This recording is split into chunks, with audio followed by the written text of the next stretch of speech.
한 도배업자가 남의 집을 도배를 해주다가 현금 4억 원이 든 봉투를 발견하고 훔쳤습니다. 그런데 이틀 뒤에 이 돈 봉투를 고스란히 법원에 던져놓고 달아났다고 합니다. 승 의원님, 훔칠 때는 언제고 또 이거를 법원에다가 던져놓고 달아나요? 이 사실관계가 어떤가 하면 이 도배업자 A 씨가 올해 이제 6월 4일 날 이제 광진구의 B 씨 집에 들어가서 도배공사를 했습니다. 도배공사를 하는데 에어컨 위에 이렇게 뭔가 두툼한 봉투가 있는 거예요. 그래서 봉투를 보니까 그 안에 참 어떻게 보면 처음 보는 거겠죠. 4억 1천만 원 정도의 현금과 수표가 그 안에 들어있었습니다. 대박 그랬을 것 같아요. 그러니까 대박. 이게 딱 보는 순간 사실 사람인 이상 이제 견물생심이 생겼는 거고 절대로 그러면 안 되는데 이 사람이 이제 순간 욕심이 나서 자신의 가방에 이 봉투를 집어넣었습니다. 그런데 이제 집에 와서 이제 보니까 야 이거 4억이면 내가 진짜 인생이 끝날 수 있다는 죄책감, 그다음에 걱정으로 이제 이틀밤을 꼬박 세웠습니다. 이틀밤 꼬박 세우고 이제 돈을 돌려주기로 마음을 먹었으나 자기 신원이 드러나는 게 이제 두려워서 마땅한 방법을 찾지 못하고 있는 고심하는 끝에 정말 이러면 어떻겠느냐라고 생각했는 게 지금 우리가 알고 있는 동부지방법원에 이제 그 돈봉투를 던지고 주소를 적어서 이제 그 사람이 돌려주는 이런 이제 사건이 발생되었고 법원에서 이 봉투를 발견한 사람이 경찰에 알린 덕분에 이제 이 봉투가 주인에게 돌아가게 되었습니다. 그러니까 이 돈을 4억 1천만 원을 꿀꺽을 할까 말까 이틀 밤을 고민을 했다고 하는데 정말 다크서클이 이만큼 내려왔을 것 같아요. 결국에는 이제 법원에 돌려줬는데 하지만 재판정에 서게 됐죠. 왜냐하면요, 이걸 딱 집어든 순간 절도는 완성이 된 겁니다. 범죄가 그래요. 완성된 거예요. 이거 돌려준 거는요, 죄를 지은 다음의 사정이고, 게다가 죄를 지은 다음에 이 사람이 뭐 경찰에게 가서 내가 죄를 지었다고 자수한 것도 아니잖아요, 사실. 그냥 법원에 던져놓은 거잖아요. 이거 사실상 자수 아닌가요? 자수가 볼 수가 없는 거예요. 자수라고 하는 것은 자기가 범죄를 저질렀다는 걸 하는 건데, 내가 훔쳤다고는 안 적었고 그냥 돌려줘라고만 적었잖아요.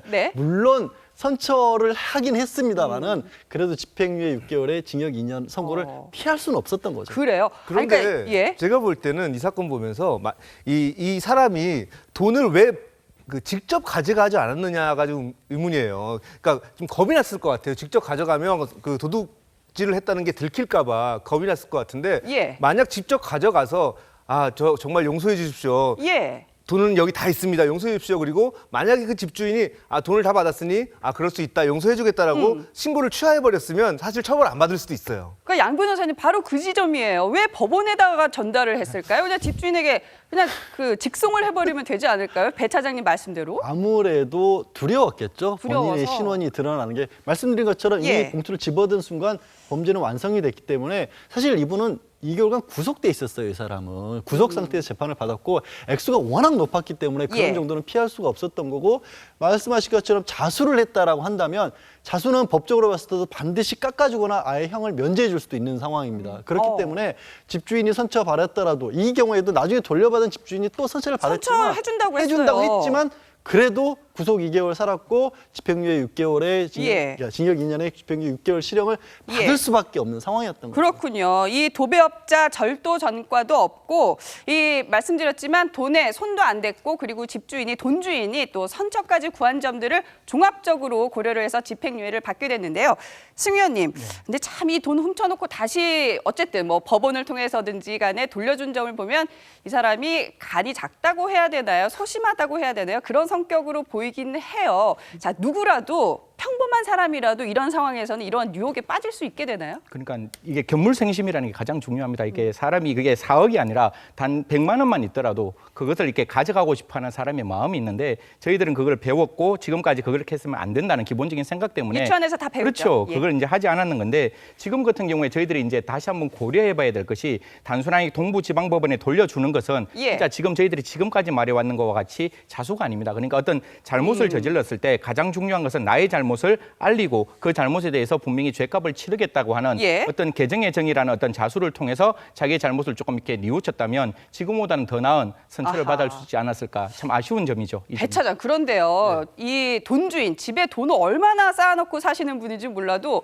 세상에 에어컨 위에 4억 원을 현금으로 든 봉투를 둔다? 근데 이분도 좀 돈 관리를 너무 허술하게 한 것 같은데요.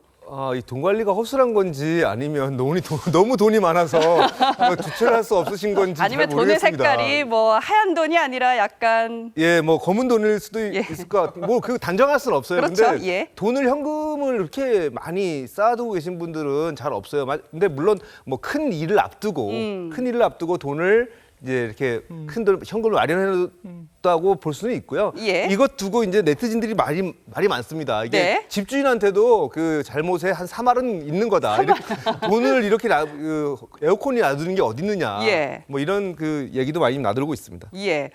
양지열 변호사님, 이렇게요 순간적으로 뭐 속된 말로 눈이 뒤집혀서 충동적으로 절도를 하는 경우들이 꽤 있습니까?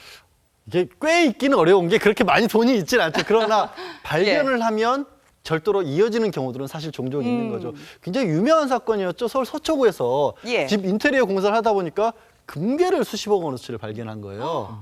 그리고 그것도 발견도 안 되고 신고도 안 돼 있었는데 예. 일부를 다 숨겨두고 나서 다 썼는데 이 사람 같은 경우는 특이한 게 인테리어 직원이었는데 애인하고 이렇게 같이 금괴를 썼던 겁니다. 그러다가 돈이 많아지다 보니까 뭐 예. 딴맘을 먹고 애인을 또 이렇게 찬 거죠, 속된 말로. 애인이 배신당했다고 이게 화가 나가지고 경찰에 신고를 하는 바람에 붙잡혔던 경우도 있고. 예. 그 2015년 경인가는 서울 백화점에서 청소하시는 분이 그 현금 수송업체 직원이었던가가 백화점에서 나온 돈 한 2억 원 가량을 실어 나르다가 또 이거를 또 2천만 원 정도 자료를 빠뜨렸는데 그거를 청소하시는 분이 또 집어서 쓰셨다가 또 절도로 처벌을 받은 그런 경우도 있었습니다. 네, 승 의원님, 이러한 견물생심 범죄는 뭐 인류 역사와 함께하는 범죄라고 봐야 할까요?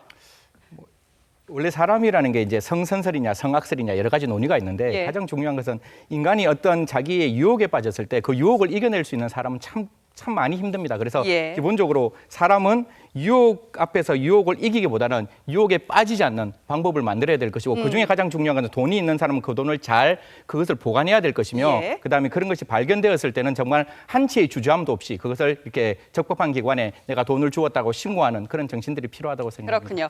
이 돈이나 귀한 물건을 보면 욕심이 생기는 견물생심은 사람이면 누구나 느끼는 사실 인지상정이겠지만 이 순간의 유혹을 이기지 못하고 이렇게 손을 댔다가는 범죄자가 된다는 아주 평범한 사실 명심 또 명심해야겠습니다.